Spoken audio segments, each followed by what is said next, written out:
Hello everyone. Today I will be addressing an issue that I had with my 42mm Apple Watch Series 3.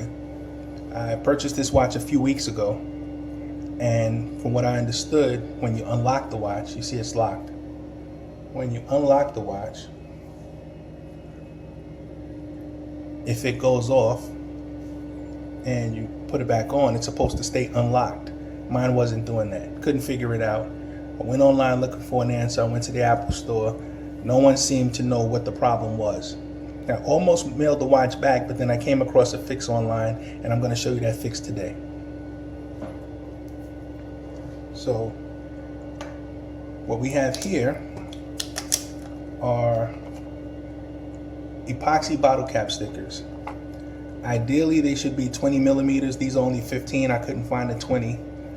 I did order some online. When they get here I'll use those, but these are 15mm epoxy bottle cap stickers.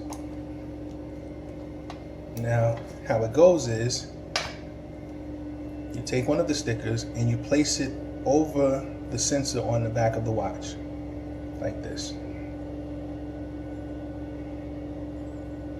Really simple. Make sure you get all the wrinkles and whatever else out. Then you put the watch on.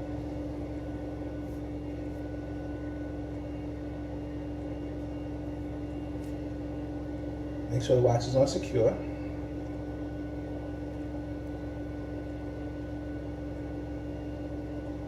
Okay. That way, you see it's locked.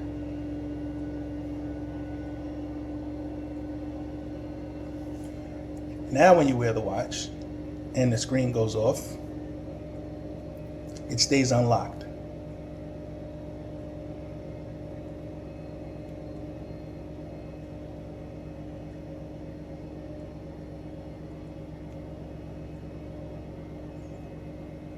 Does the heart sensor still work?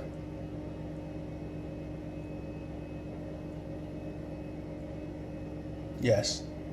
Mine is a little high. I just had a cup of coffee and I'm doing this video. But as you can see, the heart monitor still works. The problem is that wrist detection doesn't work if you have wrist tattoos. I didn't know that. Apple is aware of the issue. I did see online that they acknowledged it, but they have yet to come up with the fix for it. Until then, $5 or $6. I got these at Michael's. You can probably get them at any craft store. Put one on the back over the light sensor and your watch will work just fine.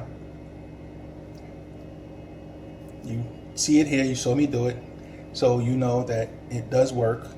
And the only problem is that every time you charge the watch, you have to take the sticker off. With the 15, I don't know if that happens with the 20mm. I'll do another video maybe, or I'll update this video in the comments and let you know. Thanks for watching.